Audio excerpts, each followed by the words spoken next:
Part 1. For years, humanity had been the youngest member of the Galactic Council. The Council was made up of many alien species, all older, richer, and more powerful than Earth. They controlled trade, peace, and laws across the stars.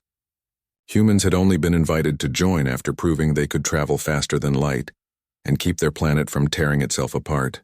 That was 50 years ago. Since then, Earth had tried to play by the rules. They sent diplomats, paid their dues, and stayed quiet when insulted. But quiet does not mean weak. Daniel Ruiz sat in the council chamber, his hands folded on the smooth black table. Around him, representatives from a dozen species shifted in their seats. Some floated, some clicked their mandibles. None looked at him. He was used to that. Humans were often ignored unless someone needed something from them. Usually minerals, labor, or a place to test new weapons far from their own worlds. Today felt different, though. The air was tense. The Krellians, tall reptilian beings with silver eyes, had filed a formal complaint. A Krellian freighter had strayed into Earth's outer mining zone near the asteroid belt. When challenged by a human patrol drone, the freighter fired first. The drone was destroyed. No humans died. But the Krellians claimed the drone had threatened their sovereignty and demanded punishment. Now the Council's High Arbiter, a slow-speaking being from the Zenthari Collective, was reading the verdict. After careful review, the Arbiter droned. The Council finds Earth's automated defense protocols to be overly aggressive and emotionally driven. As restitution, Earth must surrender all research and hardware related to quantum core technology to the Council Science Directorate within 7 solar cycles. Daniel's stomach dropped. Quantum core technology was not just another invention. It was humanity's greatest breakthrough. Developed in secret labs on the moon, it allowed near-instant energy transfer across vast distances. It powered faster ships, healed damaged tissue, and could even stabilize dying stars. Most importantly, humans had built it alone, without help, without copying, without stealing. And now the Council wanted to take it. He stood. With respect, he said, his voice calm but firm. This technology was developed entirely by human scientists. It belongs to Earth. We've shared data before. We're willing to share more. But handing over the core systems is not acceptable. A low murmur spread through the chamber. The Krellian delegate hissed. The Arbiter's many eyes blinked in unison. Your emotional response confirms the Council's concerns, it said. Humanity lacks the maturity to handle such power responsibly. The decision stands. Outside the chamber, Olivia Grant waited. She was Earth's science liaison, brilliant, sharp, and tired of being treated like a child. She saw the look on Daniel's face and knew before he spoke. They're taking it, he said quietly. They can't, Olivia replied. That tech feeds our colonies. It powers our hospitals. It's in our ships. Without it, we go dark. They don't care, Daniel said. To them, we're still the loud, messy newcomers who cry when things don't go our way. Back on Earth, the news spread fast. The Council's message was broadcast across every network, translated into every language. But it wasn't just the demand that angered people, it was the tone. Alien envoys appeared on screens, smirking as they called human governments chaotic, impulsive, and dangerously sentimental. One Krellian analyst even said, "Perhaps it is time Earth returned to its place, watching the stars, not shaping them." In a small workshop on Luna Base Theta, Marcus Bell turned off the feed. He was an engineer, not a soldier, but his hands were shaking. On the wall behind him hung a photo of his team, the people who had spent 10 years perfecting the quantum core stabilizer. They had missed birthdays, funerals, holidays. All for this. And now some distant council of aliens, who had never set foot on Earth or spoken to a human outside a meeting room, were going to take it away like it was nothing. He picked up his comm unit and typed a single message to every human outpost from Mars to Europa. They think we'll hand it over. Let's show them what happens when you push us too far. On Titan Colony 7, Noah Patel was calibrating a core prototype when the alert came through. He read the Council's decree and then looked at the humming device in front of him. A sphere of light held together by human math and human hope. He didn't yell. He didn't cry. He simply recorded a short message. This isn't just tech, he said, his voice steady. It's proof that we can build something beautiful even in the dark. If they take it, they take our future. And I won't let that happen. His words were shared millions of times within the hour. In New Delhi, Lena Cruz, a veteran pilot with more flight hours than most alien admirals, shut down her simulator and called her squadron. "Gear up," she told them. "Not for war, not yet, but for readiness, because if they come for our tech, they'll find us waiting." Across Earth and its colonies, something changed. People stopped writing angry posts. They stopped begging for fairness. Instead, they checked their power grids. They tested their comms. They reviewed emergency protocols. Factories that once made solar panels began retooling for shield emitters. Universities opened secure channels to defense labs. Even children in schools practiced silent drills. How to seal a habitat, how to reroute oxygen, how to stay calm when the alarms sound.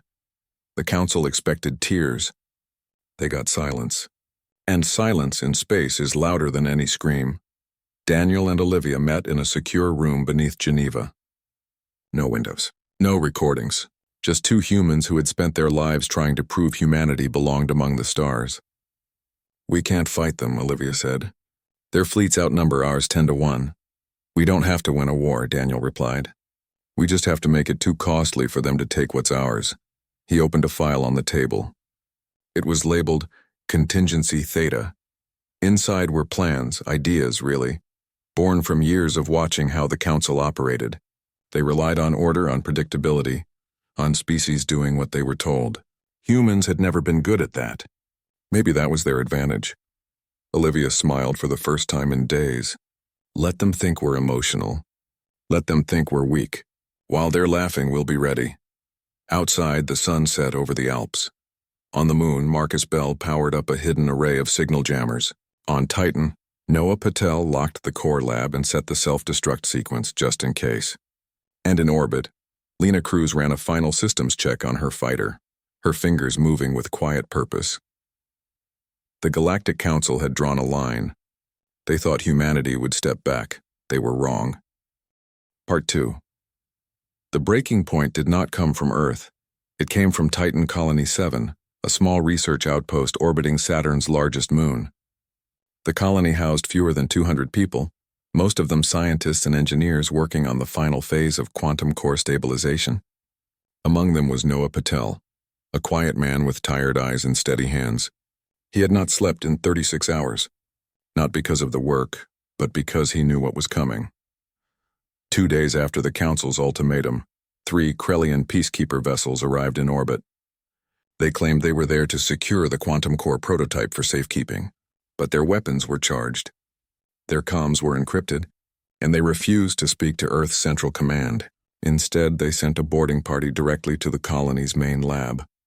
Noah stood in the doorway as the armored Krellians entered. He raised his hands. "This is a civilian facility," he said. "There's no need for force." One of the aliens shoved him aside. Another fired a stun pulse into the chest of a young technician who tried to block access to the core chamber. The girl collapsed without a sound. Noah moved to help her, but a Krellian struck him across the face with the butt of its rifle. Blood filled his mouth. He tasted iron and fear. Then the shooting started. No one knew who fired first. Maybe a panicked guard, maybe a trigger-happy alien. But within seconds, the hallway was filled with smoke, screams, and flashing red lights. The colony's defense drones activated, but they were no match for military-grade plasma rifles. 12 humans died in the next 3 minutes. Noah was the last one standing near the core room. He backed into the chamber and sealed the door. His fingers flew over the console. He activated the emergency broadcast, open channel, no filters. The camera light blinked red. He took a breath. "They think we're children playing with fire," he said, his voice calm despite the blood on his lip. "Let's show them we've already lit the match." Then he triggered the lab's lockdown protocol. The core chamber flooded with containment foam, sealing the prototype inside a hardened shell. Outside, the Krellians began cutting through the door with plasma torches. Noah knew he had seconds. He didn't run. He stood in front of the core, arms wide as if shielding it with his body. The door burst open. Blaster fire filled the room. His final transmission cut off mid-sentence. But it didn't matter. The message was already spreading. Within minutes, every human network, Earth, Mars, the Belt, the outer colonies, was playing his words on loop. People watched in silence. Then they acted. On Earth, President Elena Ruiz, no relation to Daniel but just as fierce, called an emergency session of the Unified Earth Assembly. For the first time in decades, every nation voted the same way. The resolution passed unanimously. Earth would not surrender the quantum core technology. Not now, not ever. In Geneva, Daniel stood before the empty council chamber. He had returned one last time not to plead but to speak. Olivia stood beside him, her face pale but determined. The alien delegates watched, some curious, most bored. They expected tears, or threats. What they got was clarity. Humanity doesn't beg for a seat at your table, Daniel said, his voice carrying through the vast room. We'll build our own, and burn yours to the ground if you try to take it. He turned and walked out. Olivia followed. Behind them, the Krellian delegate laughed. Others murmured about hysterical primates. But one Zenthari observer remained silent. It had seen something in Daniel's eyes it had not seen in centuries, not rage but resolve. Back on Earth, cities did not riot. There were no fires, no looting. Instead, people gathered in community centers, schools, and shipyards. Engineers shared schematics. Pilots ran drills. Farmers rerouted food supplies to military depots. Even children helped, packing med kits, memorizing emergency codes, learning how to seal airlocks. Marcus Bell, still on Luna Base Theta, received a priority message from UEDC, United Earth Defense Command. It was simple. Activate Phase 1. He didn't hesitate. He opened a hidden vault beneath the base and began assembling the first batch of pulse disruptors, devices designed to overload alien shield harmonics. They were small, crude, and untested, but they were human-made, and that was enough. Lena Cruz stood on the flight deck of the orbital carrier, Aurora. Around her, pilots suited up in silence. No one shouted. No one boasted. They checked each other's seals, shared water, and nodded. Lena climbed into her fighter, Stardust, and ran a systems check. Her hands were steady. Her mind was clear. She thought of Noah Patel, not as a victim, but as a spark. Across the solar system, humanity stopped waiting. They began moving. Factories on Mars shifted from building terraforming units to manufacturing drone swarms. On Ceres, asteroid miners retrofitted cargo haulers with armor plating and targeting arrays. In the Jovian shipyards, engineers welded human-designed weapons onto old freighters, turning them into makeshift warships. None of it was elegant. None of it matched the sleek fleets of the Council. But it was fast. It was smart. And it was theirs. The Council dismissed the activity as panic-driven theater. They sent a second ultimatum: surrender the technology within 3 days or face corrective enforcement. They assumed Earth would fold. They were wrong. Instead, Earth went dark. All civilian broadcasts ceased. Navigation beacons switched to military encryption. Trade routes shut down. To the outside galaxy, the Sol system looked abandoned. But beneath the silence, humanity was preparing. Daniel and Olivia coordinated from a bunker deep beneath the Rocky Mountains. They weren't generals. They weren't soldiers. But they knew how to talk to people. They sent coded messages to species the Council had long ignored. The Vexari, who had been taxed into poverty. The Marathi, whose homeworld had been strip-mined for Council war efforts. The Orlan Collective, who valued knowledge over conquest. Humanity had helped them before, sending aid during famines, sharing medical tech, offering safe harbor to refugees. Now they asked for nothing. Just silence. Just time, and the fringe species gave it. While the Council searched for signs of rebellion, human scouts slipped through neutral space, mapping patrol routes, identifying weak points, and planting listening devices on abandoned relay stations. Lena Cruz led one such mission near the Kuiper Belt. Her squadron disabled a Krellian scout without firing a shot, just by jamming its comms and luring it into a debris field. They left the ship drifting, its crew alive but stranded. A message, not a massacre. Back on Titan, the Krellians still held the colony, but they could not access the core. It remained sealed inside its foam shell, guarded by automated turrets Noah had programmed before he died. Every attempt to breach it triggered a warning pulse sent directly to Earth. The Council grew frustrated. They demanded action, but their own rules prevented full-scale invasion, yet humanity used that delay like a weapon. Marcus finished the first 10 pulse disruptors and shipped them to Mars. Lena's pilots tested them against captured alien drones. The results were better than expected. The disruptors didn't destroy shields. They made them flicker just long enough for a well-placed shot to get through. It wasn't a miracle, But it was a chance. On Earth, children practiced blackout drills. Families stored water. Hospitals ran on backup generators. No one panicked. They had seen what happened when they asked nicely. Now they knew the truth. Respect is not given. It is taken, and humanity was ready to take it back. The galaxy watched, waiting for the explosion. They did not realize it had already begun. Part 3. Humanity did not attack with massive fleets or grand declarations. They struck like shadows, fast, quiet, and precise. The first blow came near the Proxima Relay, a key Council supply hub halfway to Alpha Centauri.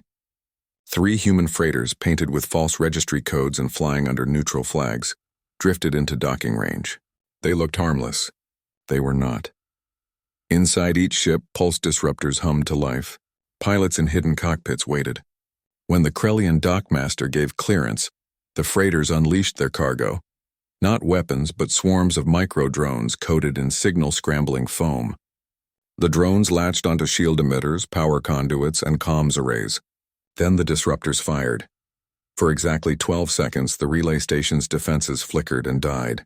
In that window, 6 human fighters, led by Lena Cruz, shot out from behind a nearby asteroid. They targeted only the station's weapon mounts and fuel depots. No lives were taken. But the relay was crippled. Supplies meant for the Council's outer fleet sat stranded in dead space. The message was clear. Humanity could reach beyond its borders. And they would not play by old rules. Across the next few weeks, similar strikes happened all along the Council's supply lines. A mining outpost near Vega lost its shield grid to a malfunction that matched human engineering. A data hub in the Sirius sector went dark after a routine maintenance bot uploaded a virus that erased all logs linking Earth to recent activity. The Council scrambled to respond, but their forces were spread thin, used to fighting wars of scale, not sabotage. Meanwhile, on Ganymede, Marcus Bell worked day and night inside a buried lab. Around him, engineers welded, coded, and tested. They called their project Icarus, not because they hoped to fly too close to the sun, but because they knew falling was always a risk. The idea was simple. Build drones that could enter an enemy ship, learn its systems, and take it apart from the inside. Not with bombs, but with patience. Each Icarus drone was no bigger than a human hand. Made of self-replicating nanites, they could rebuild themselves using scrap metal.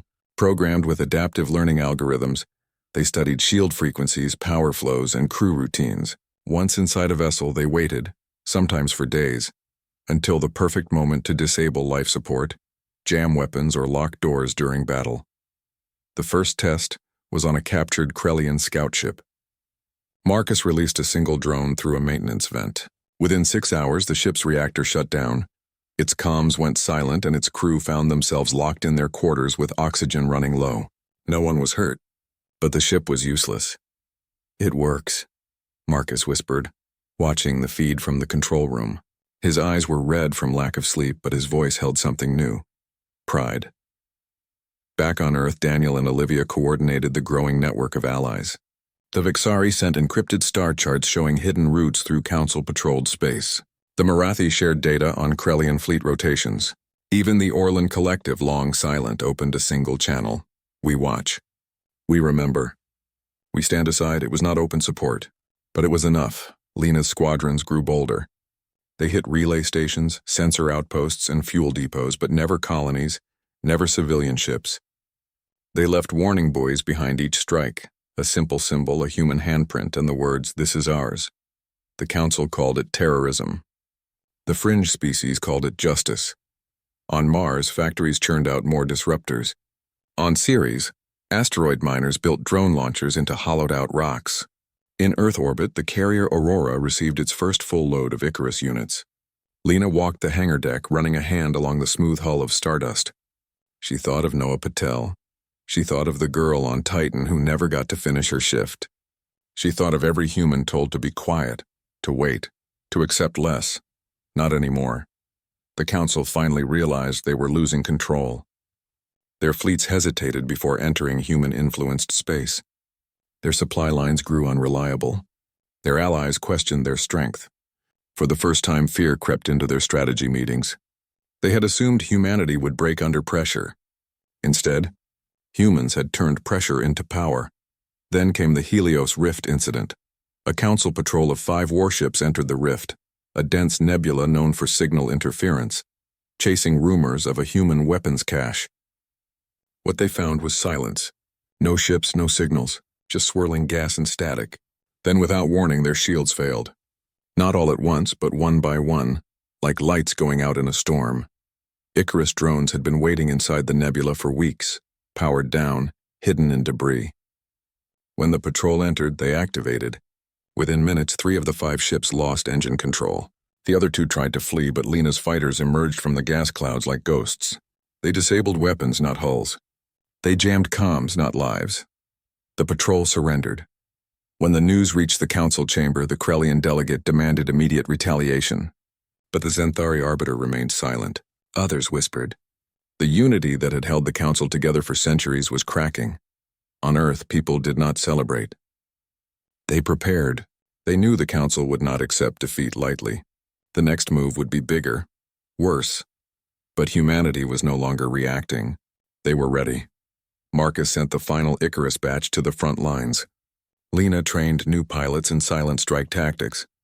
Daniel and Olivia finalized the Helios trap, a plan to lure the Council's Grand Armada into a place where their size would become their weakness. The galaxy had seen human anger. Now they would see human strategy, and it would change everything. Part 4. The Council made its biggest mistake when it decided to end the conflict in one blow. They called it the Grand Armada, a force of over 300 warships drawn from every major species in the Alliance. Krellian dreadnoughts, Zenthari cruisers, Mixian carriers, all flying under a single banner. Their mission was simple: crush Earth's outer defenses, seize all quantum core facilities, and install a council governor on Earth itself. They would not ask again. They would take. What they did not know was that humanity wanted them to come. For weeks, human forces had been sending false signals, distress calls from fake colonies, power surges from empty bases, encrypted messages about secret weapons hidden in the Helios Rift. The rift was a narrow corridor of ion-rich gas between 2 dying stars. Navigation was hard, comms were unreliable, perfect for an ambush. Lena Cruz led the bait. Her squadron flew near the rift's edge, just close enough to be spotted by patrol drones. They fired a few shots at a dummy satellite, then fled into the nebula. The Council took the hook. Within days, the Grand Armada changed course. They entered the rift in perfect formation, shields up, weapons charged, confident in their numbers. But numbers mean little when you cannot see your enemy. Inside the rift, Marcus Bell waited aboard a hidden command station built into a hollowed asteroid. Around him, screens showed the Armada's slow advance. He gave a single order: activate Icarus. From thousands of hiding places, old wreckage, ice chunks, abandoned probes, nanite swarms woke up. They drifted silently toward the fleet, invisible in the charged gas. The Council's sensors saw nothing unusual, just static, just noise. Then the shields began to flicker, not all at once. Just a few ships at first. A Krellian destroyer lost power to its port thrusters. A Zenthari cruiser reported strange vibrations in its reactor core. Crews scrambled to fix the problems, unaware that tiny machines were already inside their walls, chewing through wires, clogging vents, rewriting code. Lena's fighters struck next. They came not in waves, but in pairs, darting out of the gas, firing pulse disruptors at shield emitters, then vanishing before return fire could lock on. Each shot lasted less than a second. Each created a gap. And through those gaps, more Icarus drones poured in. The Armada tried to regroup. But in the tight space of the rift, their size became a curse. Ships bumped into each other. Friendly fire lit up the dark. Orders got lost in the static. Panic spread faster than plasma bolts. On the command deck of the lead dreadnought, the Krellian admiral roared for a retreat. But it was too late. Marcus triggered the final phase. Every Icarus unit synced to a single frequency and overloaded the power cores of every ship they had infiltrated. Not enough to explode, but enough to shut them down completely. Lights died. Engines stalled. Life support failed in sections. Within 6 hours, 200 of the Armada's ships were dead in space, drifting, dark, helpless. Lena's pilots moved in not to destroy, but to secure. They locked down escape pods, jammed distress signals, and broadcast a single message across all channels: surrender or suffocate. Most chose to surrender. Back on Earth, people watched the battle unfold through delayed feeds. There were no cheers, no songs, just silence. Then slowly lights began to turn on in homes, in labs, in shipyards, not because the war was over, but because they finally believed they could win. Daniel and Olivia stood in the Geneva bunker staring at the final count. Over 200 enemy ships disabled. Less than 50 human fighters lost. No civilian casualties. It was not total victory, but it was enough. The Council would not recover quickly. Their unity was broken. Their pride was shattered. And now the fringe species were watching closely. The Vexari sent a formal message. We offer safe harbor to any who wish to leave the Council. The Marathi opened their ports to human ships. Even the Orlan Collective transmitted a single line. Knowledge should not be owned. It should be shared. On Titan, the Krellian peacekeepers finally abandoned the colony. They left behind broken tools, empty ration packs, and the sealed core chamber. Engineers from Earth arrived within hours. They found Noah Patel's body still near the console. They buried him under Titan's orange sky with a simple stone and his own words carved into it. Marcus returned to Luna Base Theta, exhausted but alive. He walked into his workshop and found a note taped to his door. It read, "You lit the match. Now help us build the fire." He smiled for the first time in months. Lena stood on the deck of the Aurora, looking out at the captured ships floating in formation. They were no longer enemies. They were proof that humanity was not to be ignored, not to be pushed, not to be erased. The galaxy had expected a tantrum. They got a reckoning, and humanity was just getting started. Part 5. After the battle at the Helios Rift, the Galactic Council did not send another fleet. They sent diplomats. Their ships arrived with lights dimmed and weapons powered down, a sign of peace no one had seen in centuries. The Krellians came without armor. The Zenthari Arbiter came alone. They asked for a meeting, not in their grand chamber among the stars, but on Earth itself, in Geneva, in the same room where Daniel Ruiz had once been ignored. Daniel and Olivia walked in together. They wore simple clothes, no uniforms, no medals, just humans standing tall. The council delegates sat quietly. No one smirked. No one interrupted. When Daniel spoke, they listened. He did not gloat. He did not threaten. He laid out 3 demands. First, full reparations for Titan Colony 7, funds to rebuild, memorials for the dead, and a formal apology broadcast across every council world.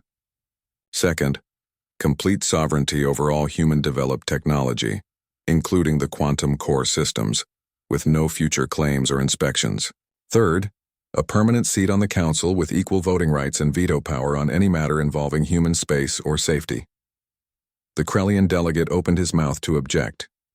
The Arbiter raised a hand. "We will accept," it said. The room was silent. Olivia almost laughed. After years of being told they were too emotional, too chaotic, too young, the council had folded in one meeting. But she knew why. It wasn't fear of more battles. It was fear of what came after. If humanity could break their grand armada with cleverness and courage, what else could they do? The council needed stability. And right now, humanity was the only force that could give it or take it away. The treaty was signed within the week. Earth's colonies celebrated, but quietly. They had learned that peace is not given, it is held. And holding it takes work. Marcus Bell left Luna Base Theta for good. He moved to a quiet research island off the coast of Chile. There, with funding from every major Earth nation, he opened the Patel Institute for Peaceful Quantum Applications. The first project? Using quantum core resonance to purify ocean water. The second? Healing damaged coral reefs. He kept a photo of Noah on his desk. Every morning he said the same thing. Let's build something worth protecting. Lena Cruz did not retire. She became commander of the Sol Defense Fleet, a new force made not just of human ships but of joint patrols with the Vexari, the Marathi, and even a few former council observers who had chosen to stay. Her first mission was not war but rescue. A Marathi freighter had broken down near Neptune. Her team fixed its engine, shared food, and flew home without firing a single shot. That, she told her pilots, was the new victory. On Titan, the memorial for Noah Patel was finished. It stood on a ridge overlooking the methane lakes made of black stone and solar glass. The inscription read, "He reminded us we were worth fighting for." Visitors came from every human world. Some left flowers. Some left tools. Some just stood and remembered. Back on Earth, life returned to something like normal. Children went to school. Farmers planted crops. Artists painted. But things had changed. People looked up at the stars not with hope alone, but with pride. They knew now that they belonged, not because someone allowed it, but because they had earned it. Daniel and Olivia stayed in Geneva, not as diplomats, but as advisors. They helped write new laws for space travel, resource sharing, and conflict resolution. Laws that valued fairness over force. They met often with the fringe species, building something the galaxy had never seen. A network based on trust, not control. The old council still existed, but it was weaker. Some species left, others reformed. A new council began to form, one that included humans not as the youngest member but as an equal voice. Meetings were messier now, louder, full of debate, but also full of ideas. Years passed. Ships with human markings flew freely through once forbidden space. Human doctors treated alien patients. Human teachers shared history with young Vexari students. And when a distant colony, human or not, called for help, someone always came. The galaxy learned something important. Humanity was not gentle because they were weak. They were gentle because they chose to be, and when pushed too far they did not break. They exploded, not in rage but in brilliance and unity and unstoppable will. No one underestimated them again. On a clear night in New Delhi, Lena stood on her balcony and watched the stars. Her daughter slept inside, dreaming of flying among them. Lena smiled. She remembered the silence before the storm, the quiet fury that had built in every human heart when the line was crossed. They had not wanted war, but they had refused to be erased, and in the end that refusal had not destroyed them, it had made them legend.